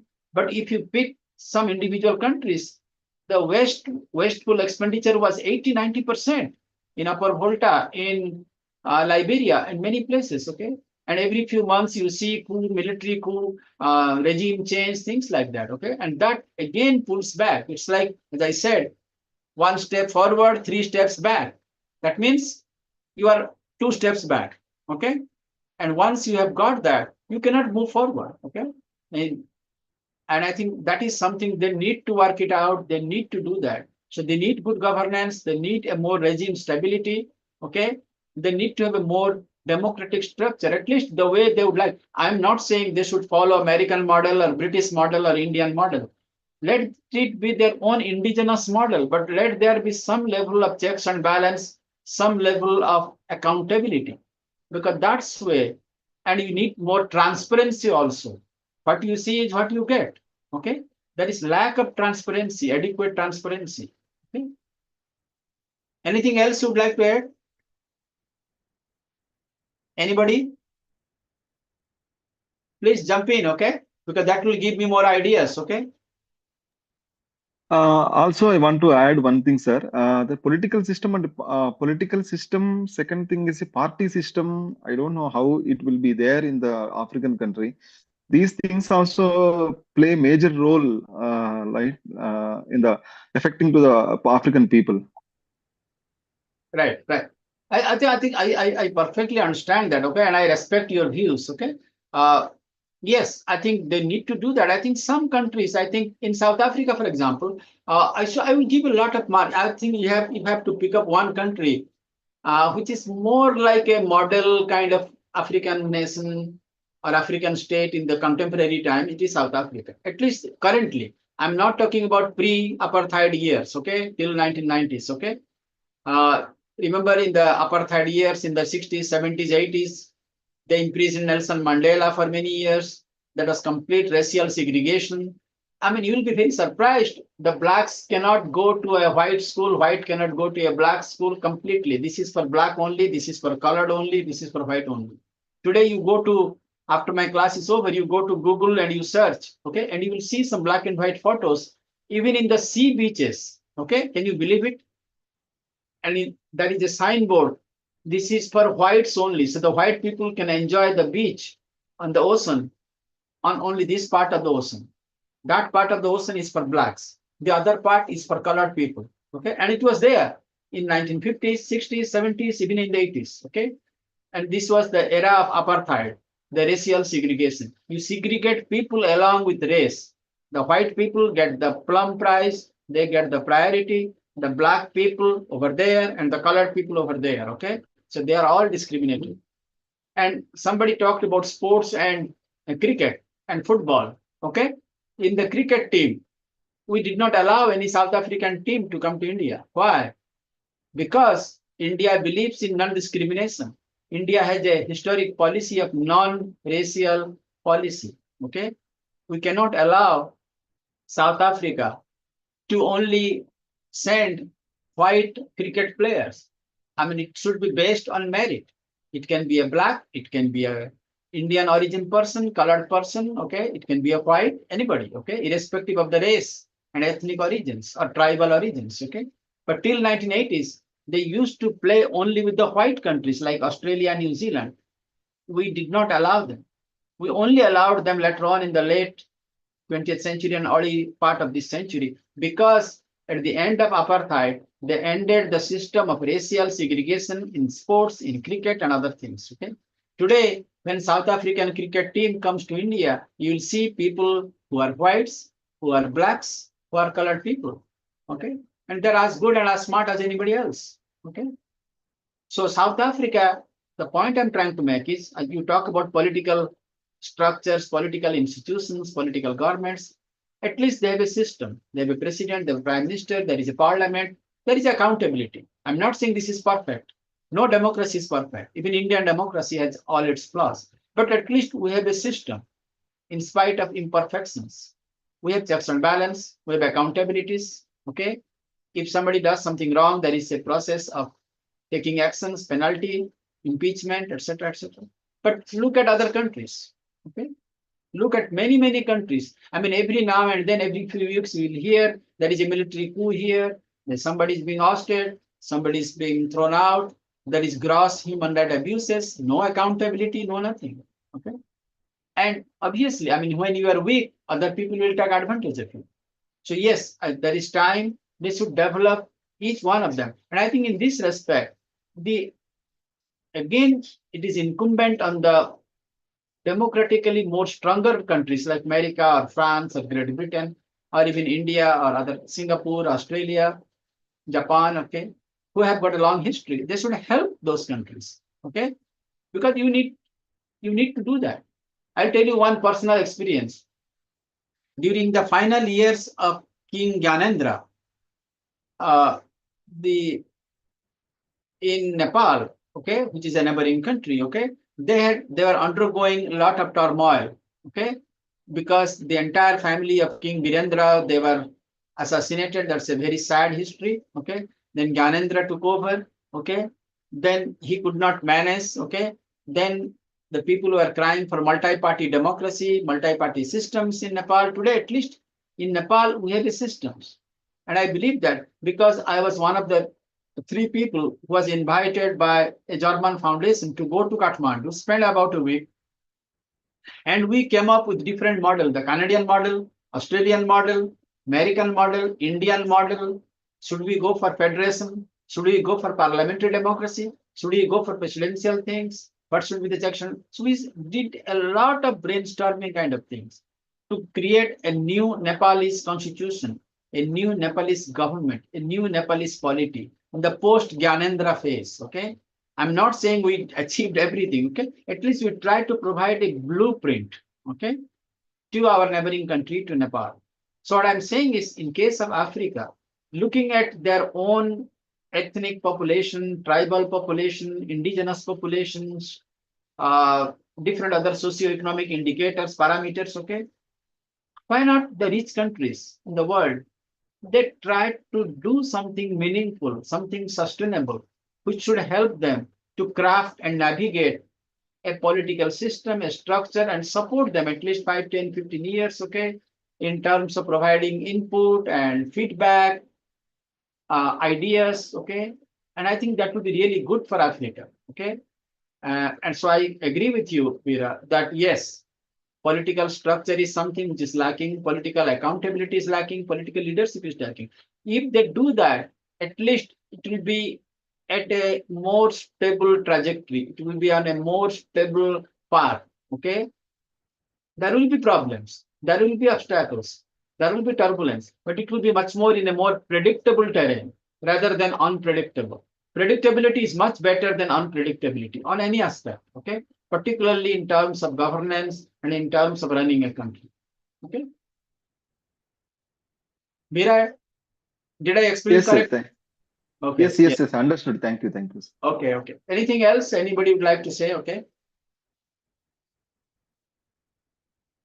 Let me quickly go through some of the timelines in the book. Okay, I think those of you, I think you must have the book. Okay, State and Society in Africa, MPSE-005. Okay, Master's Program in Migration and Diaspora. Okay, particularly I think in chapter Unit 1, 2, and 3. Let me very quickly just read out. Okay, and I think a lot of the things we already covered, back and forth kind of thing, how Africa came into being, and different part of Africa, North Africa, West Africa, East Africa, Central and South Africa.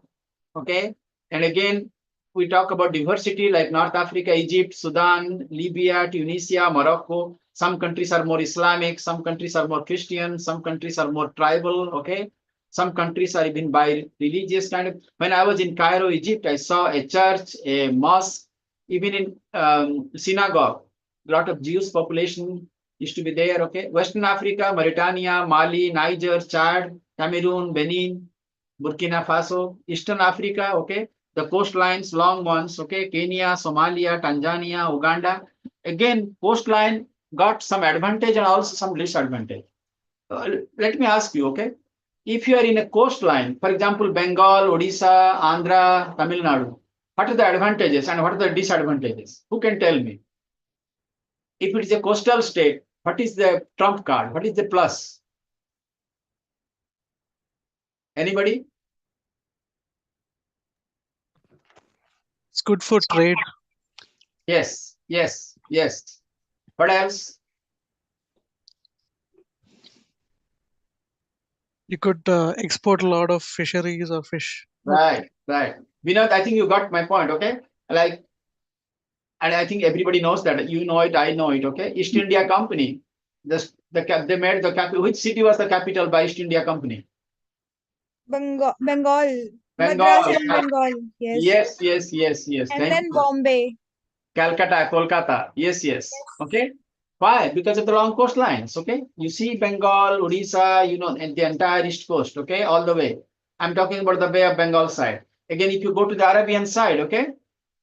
I was in Kochi a couple of weeks ago. Okay. You can see Arabian Sea. Okay. And the guide was telling me how the traders used to come from across, okay, from Oman, from Emirates, from different parts of Africa. And in Kochi, how they started this spice trade. Anybody who has been to Kerala? Have you visited the state of Kerala? Nobody? I am from Kerala. Oh, okay, wonderful. Which part of Kerala? From Palakkad. Okay. I was there 2 weeks ago with my family. We had a great time in Kochi. We went to Alleppey. We went to Munnar. We just loved it. And I went to some museums. I asked some people about.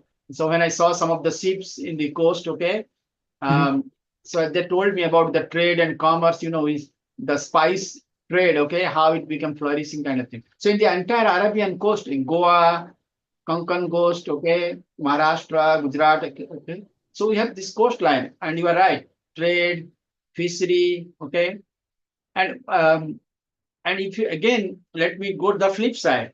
What are the problems if you're in a coastline? What are the challenges? Illegal migration. What? Illegal immigrants. Natural disasters. Yes, and what else? Yes. And what else? Yeah, illegal immigrants, piracy is another important things. Okay, in the high seas. Okay, particularly that's a big issue. Like you must have heard about Somalian pirates, piracy. Okay, that also is a big issue. Particularly, the reason I asked you is when you talk about Kenya, Uganda, etc., all the eastern states. Okay, particularly the long coastlines. Okay, Djibouti, Ethiopia, Kenya, Somalia, Tanzania, Uganda, etc. Okay, piracy is a big issue. Okay. So that also takes away a lot of the economic benefits they should have got, okay? Like Strait of Malacca near Singapore and Malaysia, okay? Piracy is a big issue. Of course, the Coast Guard of India and other countries, they take a lot of effort to curb piracy, okay? But still, piracy is a very, very big issue. Okay? Then the natural calamities, cyclone, typhoon, etc. Okay, every now and then you hear about cyclones in Odisha, in Andhra, in Bengal, in many places like that. Okay, so what other challenges are there for a coastline, coastal states?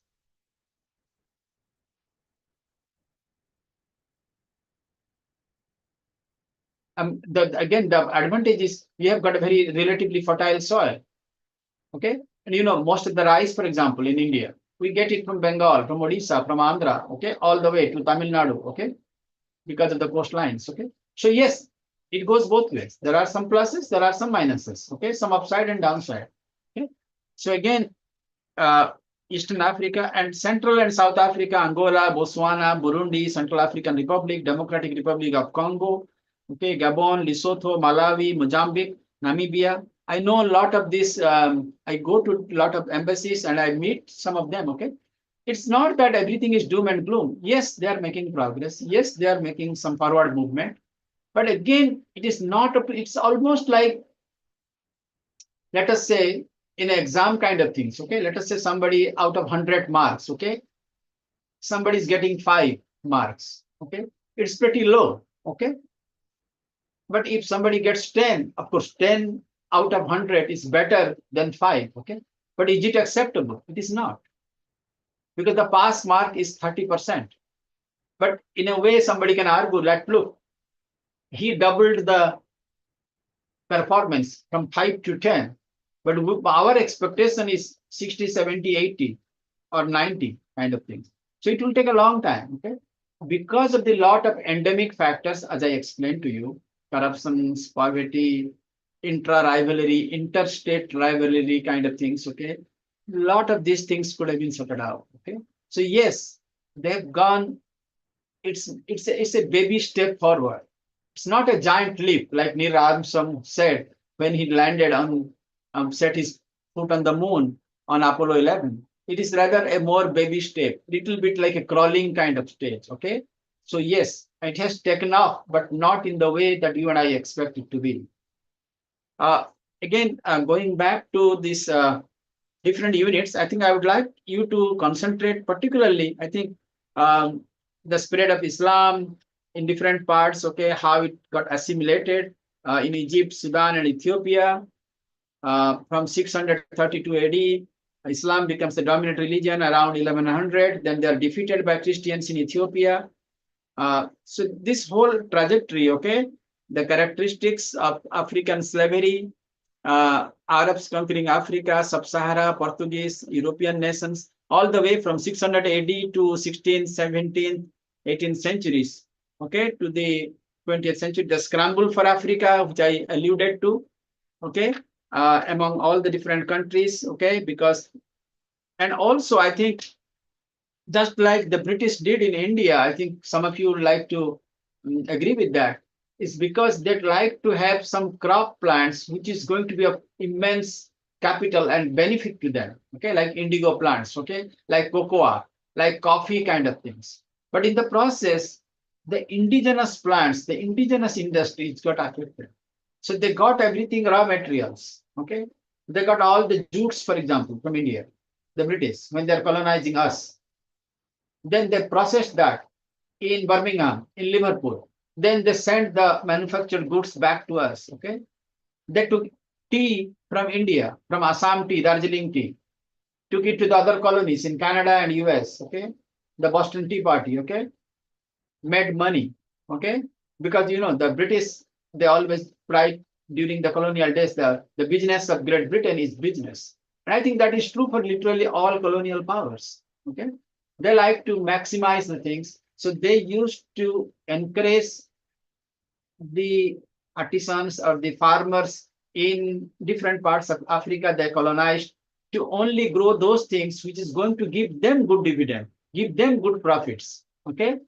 Not to encourage the indigenous kind of things, okay? And that is also one of the larger context, larger framework. We see the same thing in terms of globalization. That the good thing about globalization is you get choices, you get competitions, okay? But the downside is what is going to happen to the indigenous industry. So we need to have a blending of both indigenous industries, indigenous agriculture, at the same time, the globalized versions. If you can blend that, if you can have a more hybridized kind of things, okay? Unfortunately, that did not happen in the long years of colonial rule in Africa, for example, okay? That's why, and again, the other thing is, as I said, the aspect of neo-colonialism, okay? The money that was given to you, it is not like a gift, okay? It is more like you are lending it, okay? Again, you have to pay it back, okay? In different ways, okay? So you became like a bonded laborer. You means the entire nation, the entire country, okay? And you are in a permanent state of debt, okay? So even if you borrowed $100, $100 million, you pay back 5, that is $95 million. Again, you pay interest, again, it becomes 105, okay? Again, you pay 10, again, it becomes 90, again, interest, okay? So you are always dependent and you are always have to go with all the rules and regulations. So the permanent debt system, okay? So it will be good if they can get like American Marshall Plan, like a one-time things, okay? I'm giving you $1,000, sorry, $5 billion, $3 billion with a strong dose of accountability. I think that will definitely help many African countries with a strong dose of checks and balances kind of things, okay? So Scramble for Africa, impact of colonialism on African societies, okay? British, the Europeans, all the way till 1940. Then how African countries became mostly independent in the 50s and 60s. Particularly, they get encouragement from India when we became independent in 47. And thanks to our policy of decolonization, thanks to Prime Minister Nehru's policy in those times, and Gandhi, Nehru, Patel, etc., etc. The colonial legacy, slave trade, colonization. Also, I think they created their own group of loyalties within the societies, okay, so that they could adopt, co-op with those people, okay. Like remember in India, when the Britishers were there in the early part of 20th century, they used the kings, the Maharajas and other people in different parts, okay. They used them like conduits, okay, like agents, okay. So, and it is because the Britishers are not too many, okay. So they were at the very top, sitting in London, okay. So the ground level people are these kings and Maharajas, okay. So you collect 100 rupees from some farmers in this particular village. You keep 20 rupees or 30 rupees. You give 70 rupees to back. So it is a win-win situation, okay. Let the people suffer, okay. And you get crops from them at a very throwaway price, okay. And you take the responsibility. You are at the ground. And the same thing happened in Africa also, okay. So there is a long phase of exploitation, and in many cases we see the local elites, they supported the colonial masters, whether it is French or British, okay. And we also see one of the legacy of marginalization of women. Women were not part of the political economy or the economic sense, okay. Liquidation of regional economics, okay. Fostering export-oriented monocrop and monomineral economies. That's what I was training. The indigo plants, the cocoa plant, the coffee plants, and asymmetrical infrastructural developments. That again happened. So it was not in a more systematic way. Some places got much more advanced, some places did not. So that created a very uneven things within the same country or within the different parts of East Africa, West Africa, North Africa, and South Africa kind of things, okay.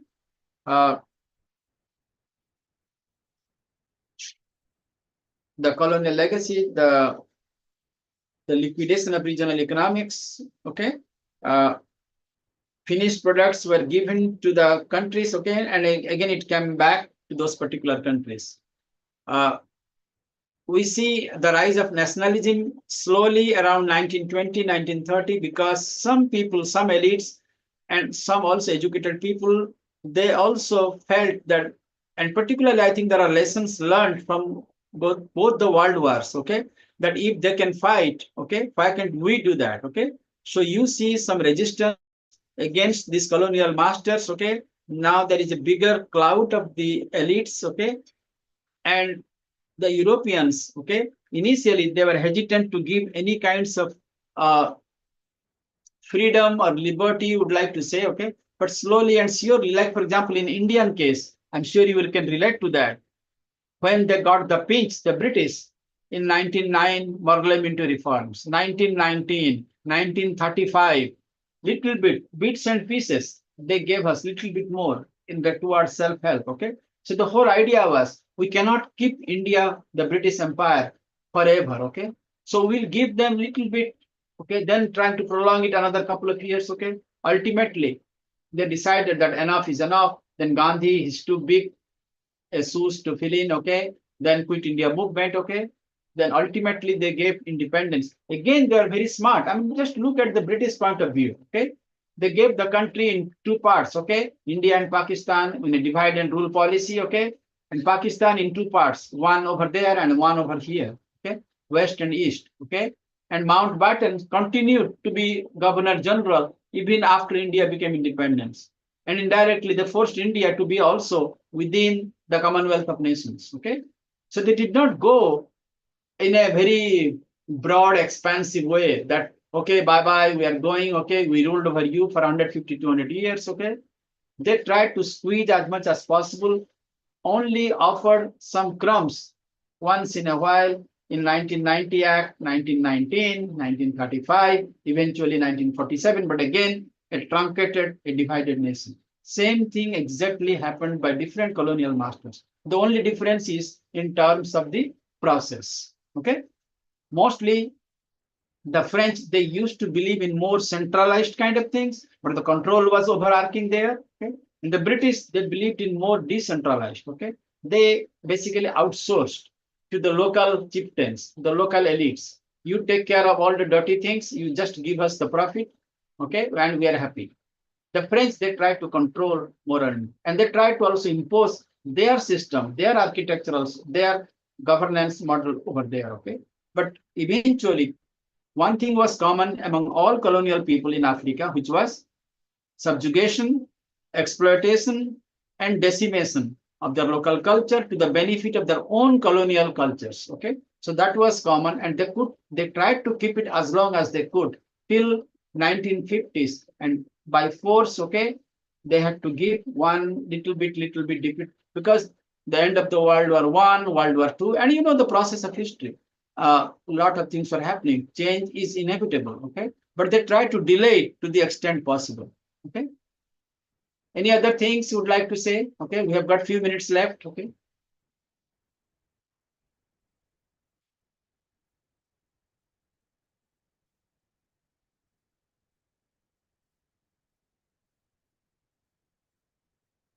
Factors of African nationalism, economic change from subsistence economy to the money economy, growth of a wage labor force, rise of a new middle class. Okay, again, these are new things coming up in 1920, 1930, 1940.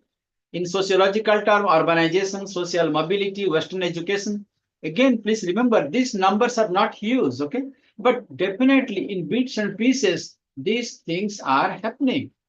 Okay, and that led to a Renaissance kind of thing, an African Renaissance.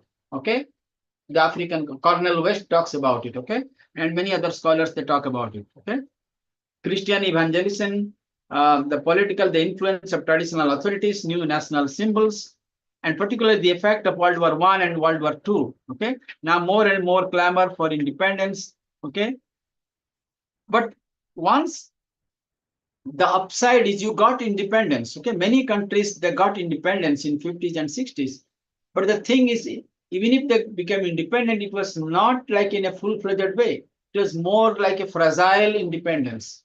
Some countries they tried to craft and navigate and create a new architecture, but they could not sustain it because you need to have a base. Okay, and some countries, because of the long association with the colonial things, they're still dependent on the exploiters, okay, to guide us, to tell us. So in a way, I love you and I hate you. So both the things are coexisting. You colonial master, you go away, but don't go away too far, okay? Please try to help us as we try to go through this transition from a long colonial rule to a post-colonial state, okay? But the process was not very smooth, was not very even, okay? And it took a long, long time because the coattails of the colonialism was still there, okay? There are still some elements within an independent entity that still looked at the colonial masters for some kind of guidance, for some kind of wisdom, for some kind of subsistence, okay? So it was a very paradoxical kind of situation, I would say. Anybody would like to say something more?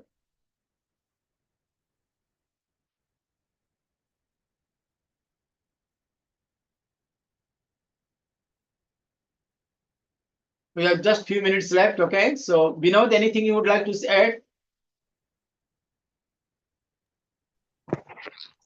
No, sir. Anybody else? Prayant, anything else? Okay. Devtaru, anything from Bengal? Okay, anything interesting? Yes, sir. I'm, with all your elaborations and with due Yes. respect to all your views about what are the problems that are being faced by the African state and societies, I have just a simple question, sir. Mhm.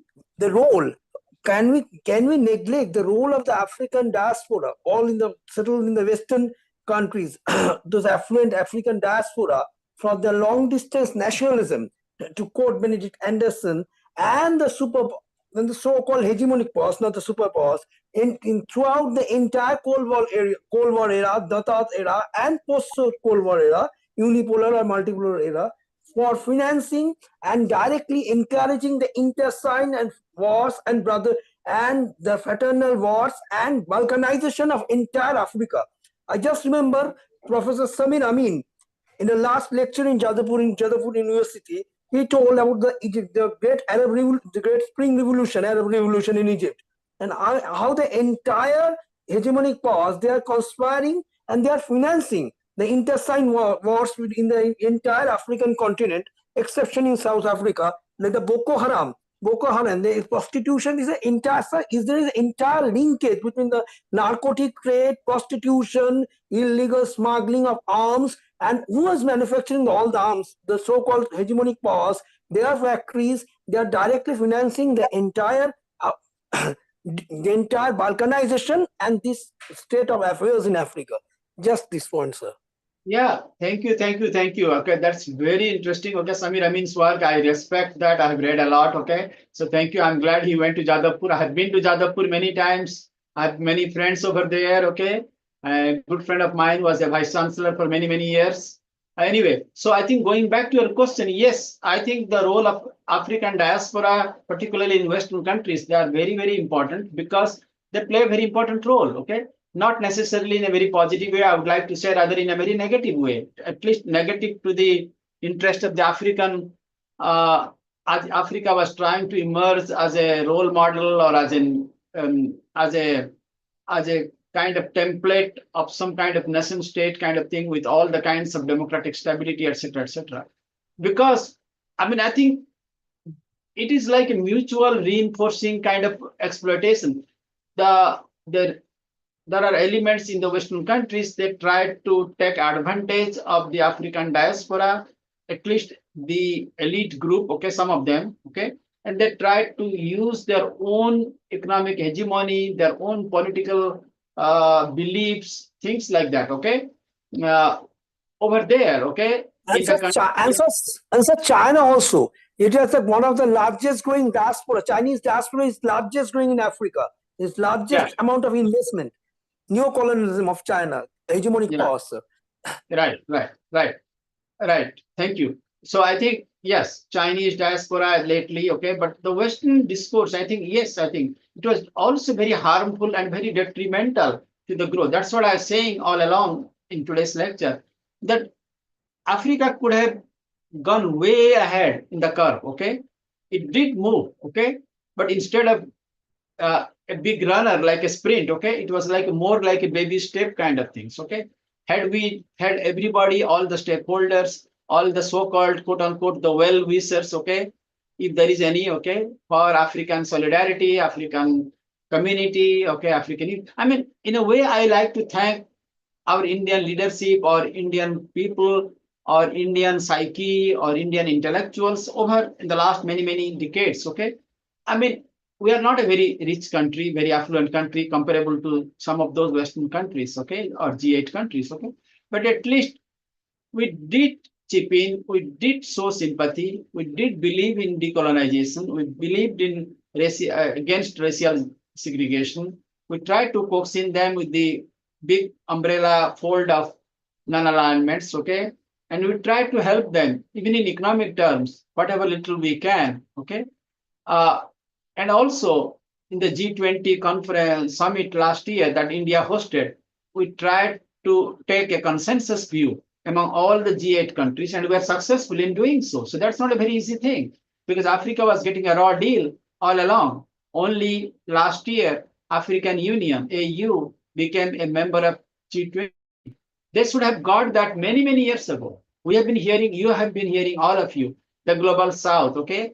Was not there a global south in 2015, 2010, 25, at the beginning of 2000, okay?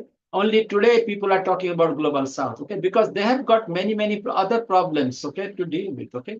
They did not nourish these people, rather they exploited them, divide and rule, different kind of turf battles, they encouraged that one. And even, I will agree with Daru that even the African diaspora, those lucky people, the privileged people, okay, the select few, okay, who went there, they unfortunately also became victims and toys, okay, the stooges in the hands of the Western things, okay. That also was becoming very injurious and very detrimental to the overall growth trajectory of Africa. Otherwise, Africa would have been much higher, okay. They would have problems, but they would have a much more resilient, much more kind of relatively stable kind of arrangements, okay, with occasional setbacks. But we didn't see that. It is again, as I have to say, it was one step forward and many steps back, okay. So I think our time is almost up. Again, thank you very much for being in the class. Again, wish you a very happy new year. So we'll continue this discourse, this discussion on Africa, state and society in Africa, MPSE-5, okay, in the next Sunday at 7 o'clock. Thank you once again. Thank you very much. Thank you. Thank you, sir. Thank you, Thank sir. you so much. Thank It you. was interactive.